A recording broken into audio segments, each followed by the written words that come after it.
আমরা ওই যে পাশে দেখলাম যে বড় একটা ব্রিজ আছে ওইখানে, আবার যে এখানে এই সাঁকো, এটা কেন?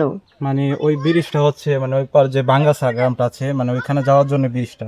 আচ্ছা। আর এখানে যে মানে এই যে বাড়িগুলো আছে এখানে তো আর কোনো রাস্তা নেই আশেপাশে, তো এখানে বর্ষার মৌসুমে পানি উঠে যায়, সেই কারণে শাখাও ব্যবস্থা মানে বাসায় যাওয়ার আসার জন্য। এই খালটার নাম কি? এই খালটার নাম হচ্ছে মানে আরিয়াল বিলের শুরুতে।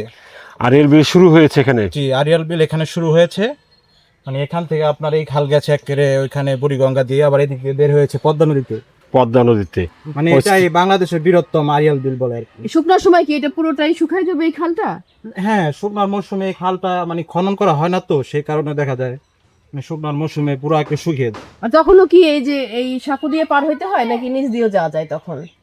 তখন নিজ দিয়ে মানে খোলা যাওয়া মানে ইয়ের সিস্টেম তো।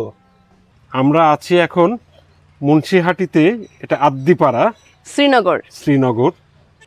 এত সুন্দর সাঁকো আমি কখনো দেখি নাই, এত রকমের সাঁকো দেখছি আমি। কি গাছ এগুলো? মানে এই পিলার হিসেবে বানানো হয়েছে, গাছের ডাল, বুঝছো? এটা তো সাঁকোতে দেওয়ার জন্য, ঠিকা এটা গাছ, দেওয়ার গাছ, জন্য গাছ, দেওয়া গাছ, হয়েছে। আগাছী গাছ। পরবর্তীতে এটা গাছ হয়ে গেছে, মানে মানে শিকড় একাশিয়া গজায়। গাছ, বুঝছো? আচ্ছা। ওই যে দেখো প্রত্যেকটা জায়গায় যতগুলো জায়গায় এরকম হ্যাঁ। পিলার হিসেবে দেওয়া হয়েছে দেওয়া শাকর। হয়েছে না, এটা কিন্তু আপনার উন্নাকালে শুকনা মানে মৌসুমে। শুকিয়ে যাবে, তখন পায়ে হেঁটে যাওয়া যাবে শাখা দখল আচ্ছা, এরকম একটা শাকো দিতে খরচ হয় কেমন? এরকম একটা শাখা দিতে পাই 1.5 হইতে 2 লক্ষ টাকার মতো পড়ে। 1.5 থেকে, মানে সুহি অনেক বড় তো, দেখো হ্যাঁ। বিশাল।